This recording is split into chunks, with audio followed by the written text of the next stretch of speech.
Hey, thank you for joining me and watching this video. Before we get into unboxing this switch, leave me a comment and let me know what time you're watching this video. I'm always curious to find out what time people are actually watching these kinds of unboxing videos. After you've done that, let's continue on. So we're going to be opening the TP-Link 8-port switch here, unmanaged switch, real quick. See what's inside the box. I have the 5-port switch, but this is going to be replacing these, and we'll be moving some stuff around. That off, that to the side, and I'm very happy with it. So I decided to get the 8-port, and I forgot to do an unboxing on the 5.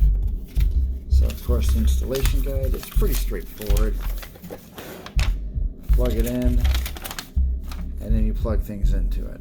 Plug it into the wall, you plug it into your router, then you plug other things into the other ports on the switch.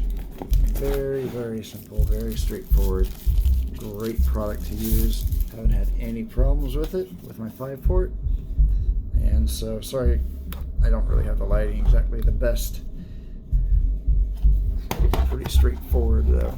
Everything in the box, as you need. I'm not sure if it uses the same power connector as the 5-port. Probably does, so I don't even need to really probably switch that, but I will check just in case. So, if you have used this product or anything like it, let me know. If you've used it and you don't like it, let me know, because I'd be really interested to find out why people don't like these.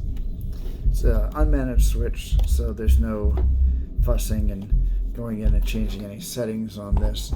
So if you're looking for something you really want to be able to manipulate, this is probably not the best for you. That is everything in the box. Instructions back in. Pretty simple. Like I said, I have a 5-port, and so far it's been great. So leave me a comment, subscribe to the channel, follow me on Instagram. All that information should be in the description for the video. Thank you for watching.